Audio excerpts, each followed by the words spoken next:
Good morning students, welcome back to botany class. Lepidodendron हम पढ़ रहे थे। पिछले वीडियो में हमने स्टेम की एनाटमी देखी थी। इस वीडियो में हम लीफ के बारे में स्टडी करेंगे। लेपिडोडेंड्रॉन में अगर हम लीफ की बात करते हैं तो लीफ जो हैं वो माइक्रोफिलस होती हैं और लीनियर या एसिकुलर शेप की पाई जा सकती हैं और अल्टीमेट या पेलेंटीमेट ब्रांचेस के ऊपर ये पाई जाती हैं। लीव्स जो हैं वो डेसिडुअस होती हैं और लीफ कुशंस जो होते हैं उनके बेस जो होता है वो फोटोसिंथेटिक होता है और लीफ के लैमिना के गिरने के बाद तक भी कुशन जो है वहाँ पर रहता है। जैसा कि मैंने पिछले वीडियोस में भी आपको बताया था कि मॉर्फोलॉजी के हिसाब से अगर हम देखते हैं तो लीफ जो है वो क्राउन का शेप ले लेती है। ऊपर ब्रांचेस होती हैं ट्रंक के ऊपर क्राउन के रूप में और उन्हीं ब्रांचेस पे ये लीव्स माइक्रोफिलस लीव्स लगी हुई होती हैं। अब आते हैं कि लीफ का अगर आप स्ट्रक्चर देखोगे, एसिक्यूलर कोई लीफ है शेप में तो इस प्रकार की आपको दिखाई देगी, जिसके अंदर की आप देख रहे हैं स्टोमेटल फरो बने हुए हैं। दो जगह पे ऐसे आप बोल सकते हो गड्ढा टाइप आपको दिख रहा है, ऐसा फरो टाइप आपको दिख रहा है। और जो ये इस तरीके का स्ट्रक्चर है उसमें आपको स्टोमेटा भी दिखाई देते हैं। तो हम देखते हैं कि इस पूरे स्ट्रक्चर में हमें कौन कौन सा पार्ट क्या क्या है वो हम अभी स्टडी करते हैं। तो अगर हम सेक्शन की बात करते हैं तो शेप में वेरिएबिलिटी दिखाई देगी आपको। अगर आप बेसल रीजन में मतलब अगर नीचे की तरफ में देखेंगे तो शेप में आपको जो लीफ का कुशन है बेसिकली वो आप रोम्बिक शेप का आपको दिखाई देगा। जैसे रोम्बस होता है, आप रोम्बस बनाते हैं उस प्रकार का शेप आपको दिखाई देगा। धीरे धीरे इसका शेप चेंज हो जाता है एंगुलर रोम्बॉइडल से ट्राइंगुलर शेप का। जैसे जैसे ऊपर की तरफ आप देखोगे तो एंगुलर रोम्बॉइडल से ट्राइंगुलर शेप इसमें आ जाता है। टीएस की अगर बात करते हैं, सेक्शन की अगर बात करते हैं तो आपको सेवरल रोज में स्टोमेटा दिखाई देंगे, अरेंज होते हैं फरो रीजन के अंदर। जो फरो आपने देखे थे, ये फरो रीजन देखे थे, ये जो रीजन देखे थे इसमें अगर आप ध्यान दें तो ये देखिए आपको यहाँ पर स्टोमेटाज दिखाई देते हैं। तो कई सारे स्टोमेटा इस रीजन में आपको दिखाई देंगे और हाइपोडर्मिस भी यहाँ पर दिखाई देती है एक्सेप्ट फरो। फरो को छोड़ के बाकी जगह पे आप ये देखिए ये हाइपोडर्मिस वाला लेयर भी आपको दिखाई देती है। फरो रीजन में इनमें नहीं दिखाई दे रही आपको, जबकि यहाँ पर आपको सब जगह हाइपोडर्मिस भी दिखाई देती है जो कि थिक वॉल्ड सेल्स की बनी हुई होती है। थिन वॉल्ड मीजोफिल सेल्स होते हैं सेंटर में जो कि एनसर्कल करते हैं वीन को। जो वस्कुलर पार्ट है, ये बीच में एक बंडल दिखाई दे रहा है आपको, वस्कुलर पार्ट दिखाई दे रहा है, ये वाला जो पार्ट है दिस इज़ मीजोफिल जो कि सराउंड कर रहा है इस वस्कुलर पार्ट को। तो ये भी आपको हाइपोडर्मिस और मीजोफिल जो है वो भी आपको दिखाई देता है। ये जो हम बता रहे हैं आपको कैरेक्टर्स, जनरली ये बहुत ही कम कैरेक्टर्स आप बता पाते हो क्योंकि ये फॉसिल है। तो आप प्रॉपरली उस प्लांट का जितना जितना पार्ट आपको मिल रहा है उसी के हिसाब से आप कैरेक्टर बता सकते हो। तो इसलिए ये जितना हमको इन्फॉर्मेशन अवेलेबल है उसके हिसाब से हम आपको बता रहे हैं। अब आता है रिप्रोडक्टिव स्ट्रक्चर में। कोन जो है वो यहाँ पर एक तरीके से रिप्रोडक्टिव स्ट्रक्चर है। तो लेपिडोडेंड्रॉन के अंदर बायस्पोरेंजिएट कोन्स देखे गए हैं। बायस्पोरेंजिएट कोन्स का मतलब है दो प्रकार के स्पोरेंजिया यहाँ पर देखे गए हैं, माइक्रोस्पोरेंजिया एंड मेगास्पोरेंजियम। तो अगर दोनों ही स्पोरेंजिया एक कोन में प्रेजेंट है तो बायस्पोरेंजिएट कोन उसको कहेंगे। और इस प्रकार का कोन जो है उसका नाम है फ्लेमिंगाइट्स। तो फ्लेमिंगाइट्स जो है उसके अंदर आप बोलेंगे बायस्पोरेंजिएट अगर वो है तो हम उसको फ्लेमिंगाइट नाम से बोलते हैं, क्योंकि मैंने आपको बताया था फॉर्म जीनस हैं ये। कुछ पार्ट आपको मिला तो उस पार्ट का कुछ अलग नाम रख दिया, दूसरा कोई पार्ट मिला उसको अलग नाम रख दिया। लेकिन अगर पूरे प्लांट को हम देखते हैं तो पूरे प्लांट को हम लेपिडोडेंड्रॉन कहते हैं जो कि रिकंस्ट्रक्टेड प्लांट है, ये आपको ध्यान रखना है।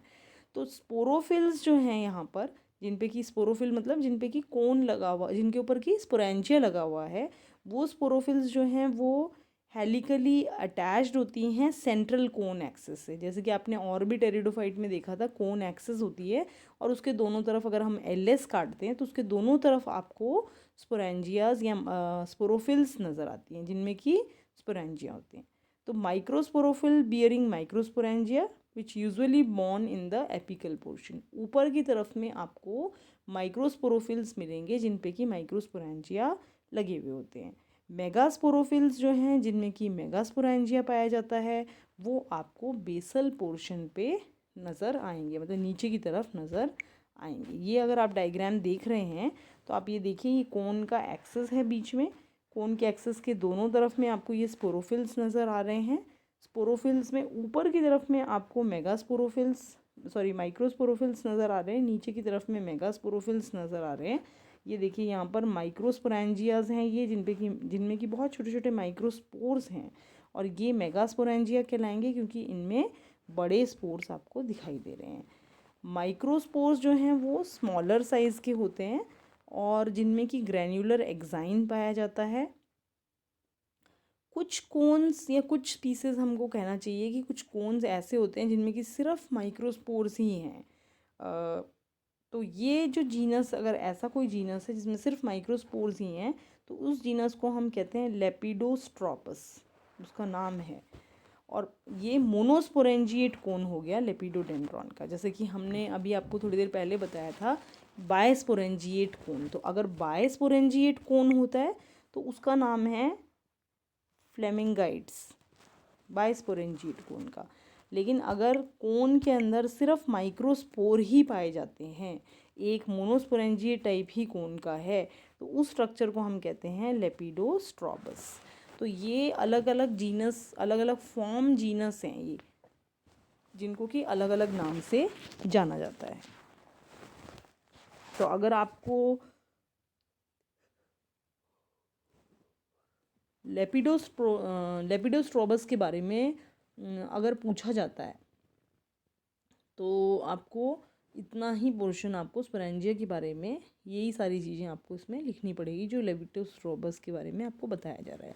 और अगर आपको मान लीजिए किसी पर्टिकुलर, जैसे पूरा लेपिडोडेंड्रॉन पूछा जा रहा है, तो आपको फिर उसके बारे में स्टेम, लीफ, रूट, सीड या आपका रिप्रोडक्टिव स्ट्रक्चर, कोन, सबके बारे में बताना होगा।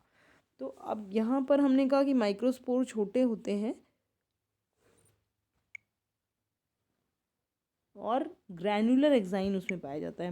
अब मेगास्पोर की अगर हम बात करते हैं तो स्पाइरली स्लाइटली इलोंगेटेड टाइप के स्पोर हैं ये, और इनमें ट्रायलेट अपर्चर पाया जाता है। तीन मुंही एक तरीके से कह सकते हो, ट्रायलेट अपर्चर यहाँ पर पाया जाता है। और इसकी जो एक्साइन है वो स्पाइनस होती है, मतलब स्पाइन्स उसमें से कांटे कांटे से निकले हुए होते हैं। मेगास्पोर अगर जर्मिनेट होता है तो वो एंडोस्पोरिकली ही जर्मिनेट होता है, मतलब अंदर ही स्पोर के जर्मिनेट होता है और मल्टी सेलुलर प्रोथैलस बना देता है। प्रोथैलस जो फॉर्म होता है वो राइजोइड्स फॉर्म करता है। उस प्रोथैलस में आर्किगोनियाज भी होते हैं, जिसमें कि 1 से 3 टीयर नेक सेल्स भी पाए जाते हैं। तो इस प्रकार से ये आपको कोन स्ट्रक्चर और लीफ का स्ट्रक्चर यहाँ पे बताया मैंने।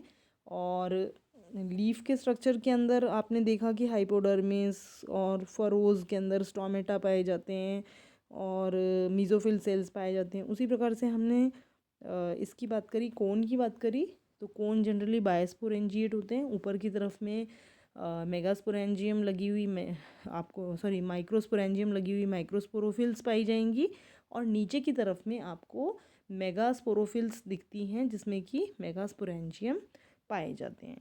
तो इस प्रकार से यहाँ पर हमने लीफ और कोन के स्ट्रक्चर के बारे में स्टडी करी है। आशा करती हूँ आपको ये समझ में आया होगा। अगर आपको नहीं समझ में आता है, आप बुक से भी पढ़िए, मुझसे आप पूछ भी सकते हैं। और जिन भी बच्चों ने चैनल को सब्सक्राइब नहीं किया है अभी तक, वो प्लीज़ सब्सक्राइब कर लें, क्योंकि आप पुराने जो वीडियोस देखना चाह रहे हैं वो सब्सक्रिप्शन के बाद ही देख पाएंगे। इसलिए सब्सक्राइब करिए और किताब से भी इसको पढ़िए। बहुत बहुत धन्यवाद।